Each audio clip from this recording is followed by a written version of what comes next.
अस्सलामुअलैकुम। कैसे हैं आप सब? उम्मीद है खैरियत से होंगे। All in one stories, emotional stories in Hindi. एक पिता की इमोशनल हिंदी कहानी, heart touching stories in Hindi. यह स्टोरी शुरू होती है जब मैं घर से गुस्से में बड़बड़ाते हुए निकल आया था और बस स्टैंड की तरफ आगे बढ़ने लगा। मैं मन ही मन बड़बड़ा रहा था, पता नहीं कितने पैसे छुपा के रखे हैं, लेकिन मेरे लिए एक बाइक नहीं ले सकते। अब मैं यहाँ से चला जाऊँगा और तब तक वापस नहीं आऊँगा जब तक मैं खुद के पैसों से बाइक नहीं खरीद लेता। इतना सोच ही रहा था तभी मेरे पैर में मुझे कुछ चुभने का एहसास हुआ। नीचे देखा तो समझ आया कि जल्दबाजी में पापा के जूते पहन आया हूँ। उन जूतों में कील उभरी हुई थी जो मेरे पैर में बार बार घाव किए जा रही थी, लेकिन उस समय गुस्सा अधिक था तो मैं बड़बड़ाते हुए आगे बढ़ गया। एकाएक मुझे याद आया कि मैं पापा का पर्स भी साथ ले आया हूँ। मेरे खुराफाती दिमाग में एक ख्याल आया, क्यों ना आज पापा का पर्स चेक किया जाए, जिसे आज तक उन्होंने किसी को हाथ तक नहीं लगाने दिया था।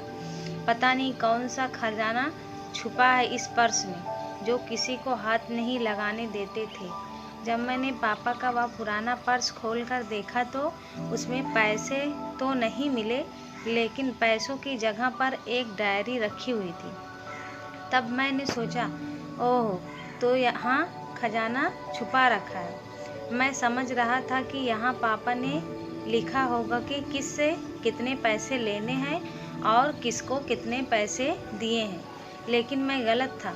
जब मैंने उस छोटी सी डायरी का पहला पेज खोलकर देखा तो वहाँ पर जो लिखा था वह थोड़ा सीरियस कर देने वाला था। डायरी में जो लिखा था उसे पढ़ने के बाद मेरे चेहरे पर जो एक्सप्रेशन थे वह गायब हो चुके थे, क्योंकि डायरी में वैसा कुछ नहीं था जैसा मैं सोच रहा था। वहाँ पर उन पैसों का हिसाब लिखा हुआ था जो अलग अलग कामों के लिए अलग अलग लोगों से उधार लिए गए थे। उस लिस्ट में कंप्यूटर के नाम पर भी पैसे लिए गए थे। कुछ यूँ लिखा था, 50,000 बेटे के कंप्यूटर के लिए।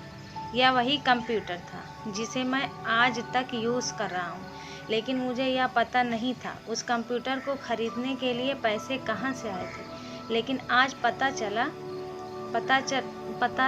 रहा था।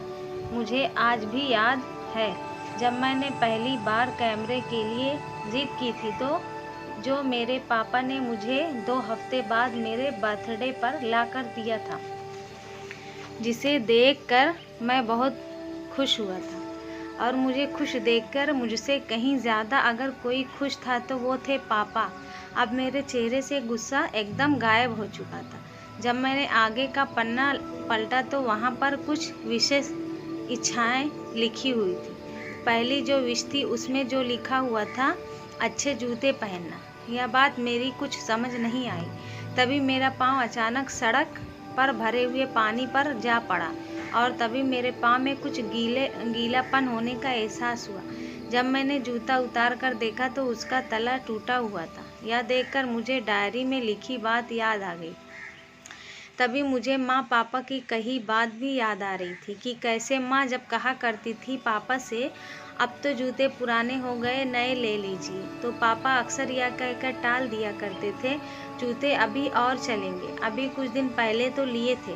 मुझे आज समझ आ रहा था कि कितने दिन और चलेंगे। साथ ही साथ यह भी समझ आ रहा था कि पापा पर्स को क्यों छुपा कर रखते थे।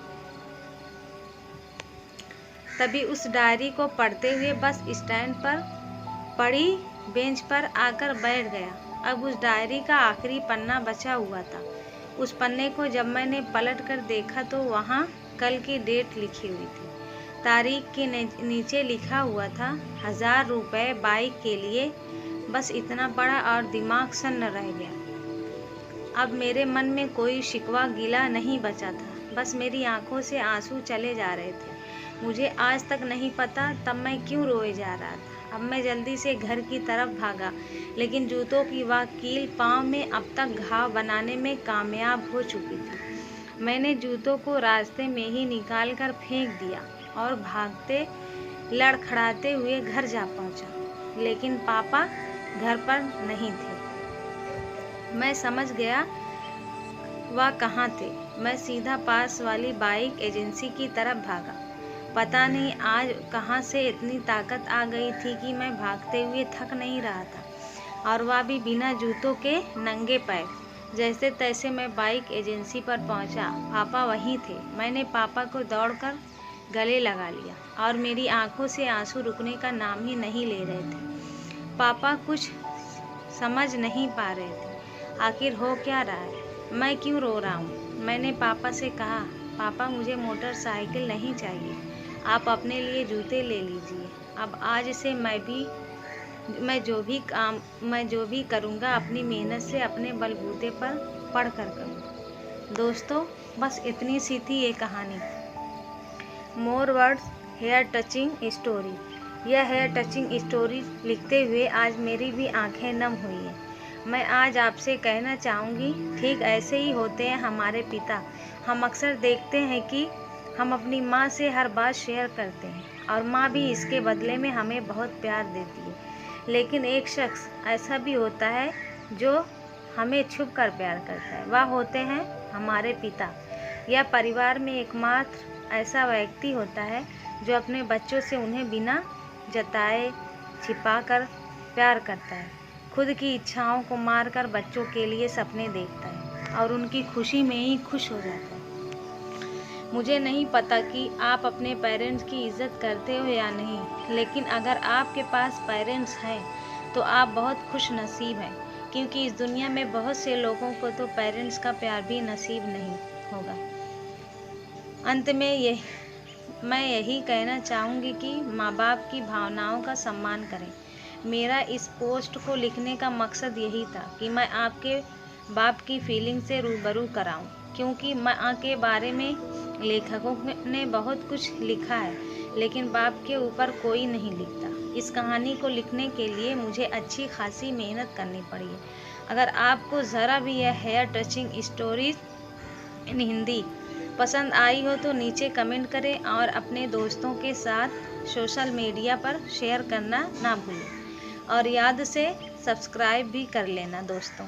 फिर मिलते हैं आपसे एक न्यू स्टोरी के साथ।